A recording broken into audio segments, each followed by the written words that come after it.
secularismo. O que é isso? João 17, versículos 14 a 17. Dei-lhes a tua palavra e o mundo os odiou. Porque não são do mundo como eu não sou do mundo. Não peço que os tires do mundo, mas que os livres do mal. Não são do mundo como eu do mundo não sou. Santifica-os na tua verdade. A tua palavra é a verdade. Prezados ouvintes, você já ouviu esta palavra que mencionamos, secularismo? Sabe o que significa esta palavra? É uma palavra de origem latina, saeculum, que significa em português mundanismo, materialismo, contextualismo. Então, de um modo mais prático, dizemos que secularismo é o tempo ou a época em que se vive, juntamente com seus procedimentos, práticas e costumes. É o modo de viver do presente século, sua maneira de encarar a sociedade,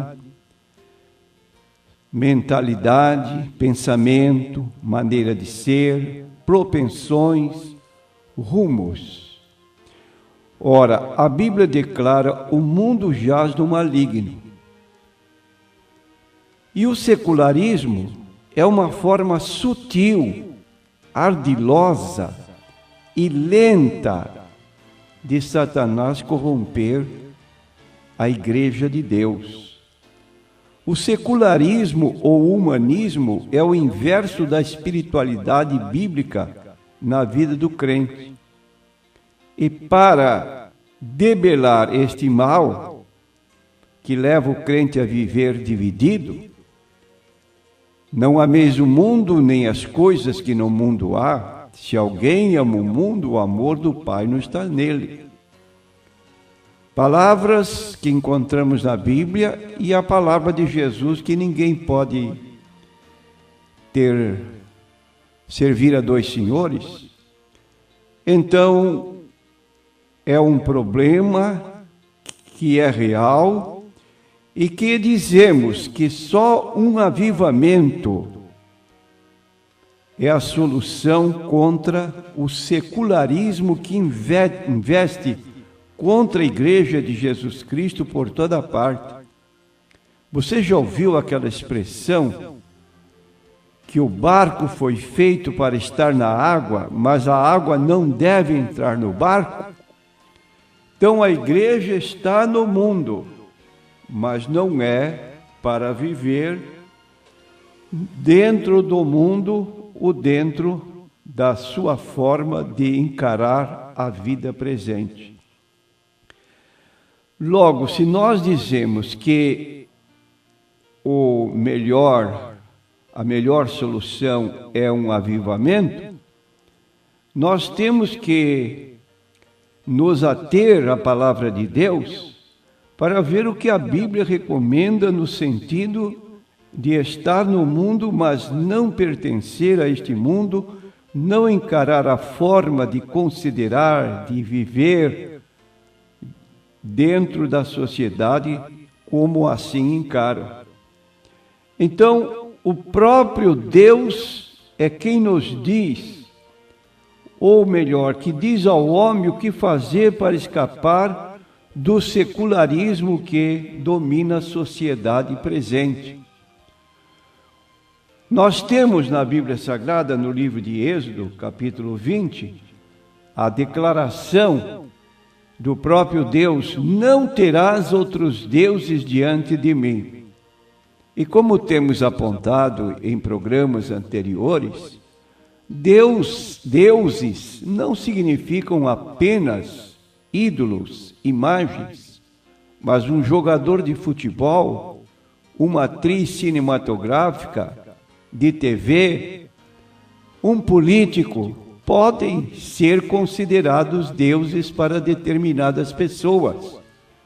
E nós encontramos em 1 João, no capítulo 5, o último versículo, uma declaração que devemos nos guardar dos ídolos.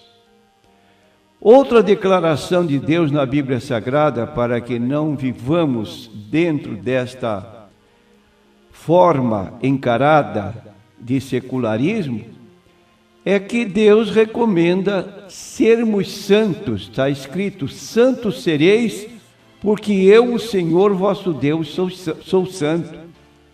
A palavra santo não significa, em se referindo a um ser humano, uma pessoa imaculada. Somente Jesus, dentro desse sentido, é que foi imaculado, santo, imaculado, diz a Bíblia no livro de Hebreus 7:26.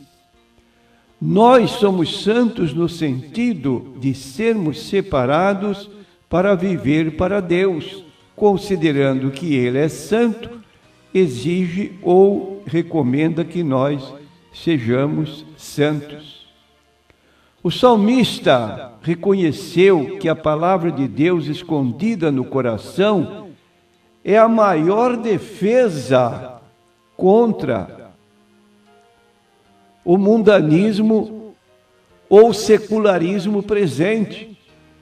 Diz o escritor bíblico no Salmo 119, versículo 11: escondi a tua palavra no meu coração para eu não pecar contra ti.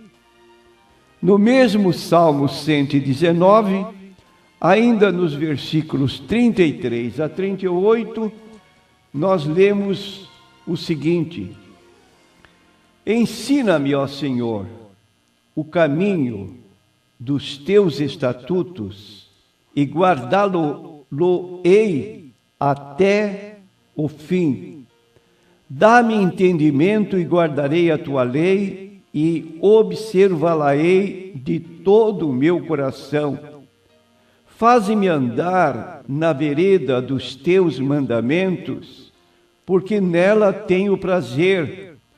Inclina o meu coração aos teus testemunhos, e não a cobiça. Desvia dos meus olhos de contemplarem a vaidade, e vivifica-me no teu caminho. Confirma a tua palavra ao teu servo, que é dedicado ao teu temor. Então, a palavra de Deus, a Bíblia Sagrada escondida no coração, nos guarda de nos envolver com o secularismo presente. Ainda no mesmo livro de Salmos, o Salmo 1, muito conhecido na Bíblia Sagrada, que fala do jovem que não anda segundo o conselho dos ímpios, nem se detém no caminho dos pecadores, e nem se assenta na roda dos escarnecedores. Antes tem o seu prazer na lei do Senhor, e na sua lei medita de dia e de noite. Pois será como a árvore plantada junto a ribeiros de águas, a qual dá o seu fruto na estação própria, suas folhas não cairão, e tudo quanto fizer prosperará. Então, sempre tendo presente a palavra de Deus, para que possamos nos guardar do secularismo que domina a sociedade presente. Paulo declara, escrevendo sua carta aos Romanos, que a inclinação da nossa carne é morte, mas a inclinação do Espírito é vida e paz, porque há uma luta interior entre nós mesmos, entre a nossa vontade, a nossa concupiscência e a vontade de Deus. Então diz o apóstolo Paulo o seguinte: porque os que são segundo a carne inclinam-se para as coisas da carne, mas os que são segundo o Espírito para as coisas do Espírito. Porque a inclinação da carne é morte, mas a inclinação do Espírito é vida e paz. porquanto a inclinação da carne é inimizade contra Deus, pois não é sujeita à lei de Deus e em verdade não o pode ser. Portanto, os que estão na carne não podem agradar a Deus. Considerando que Deus é santo, recomenda a santificação e declara que sem santificação ninguém verá o Senhor. Uma pessoa que se envolve com o secularismo, ele está dividido e se inclina para as coisas da carne, e as coisas da carne são contrárias à vontade de Deus.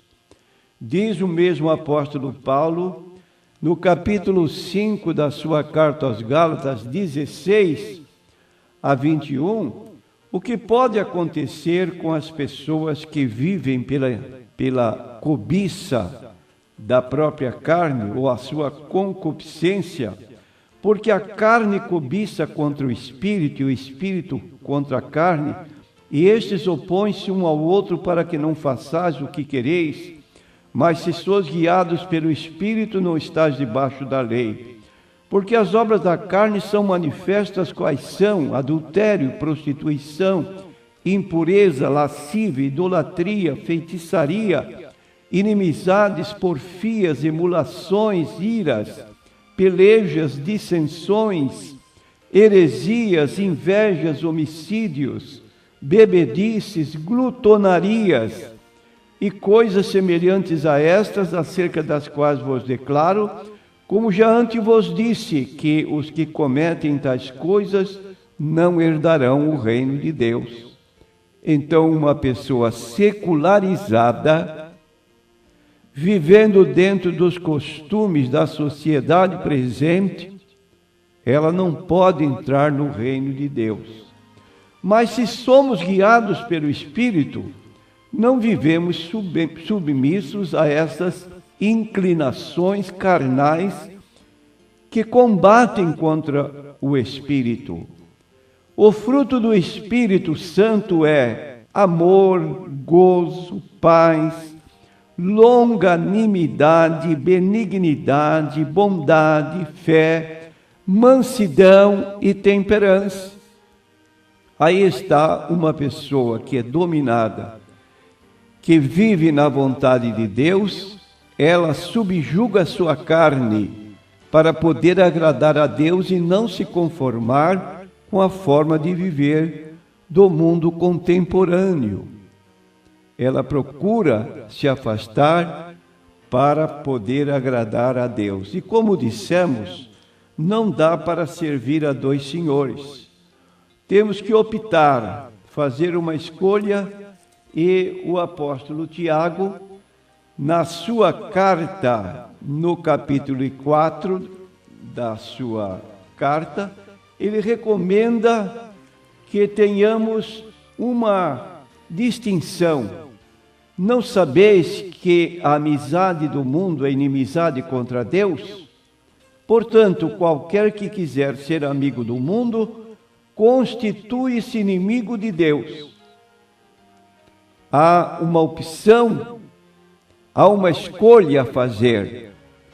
E a pessoa que procura ser amiga do mundo, torna-se inimiga de Deus pelos seus feitos que não agradam a Deus. E no último livro da Bíblia, o Senhor Jesus encerra suas admoestações dizendo o seguinte: quem é santo, seja santificado ainda. E eis que cedo venho, e o meu galardão está comigo para dar a cada um segundo as suas obras.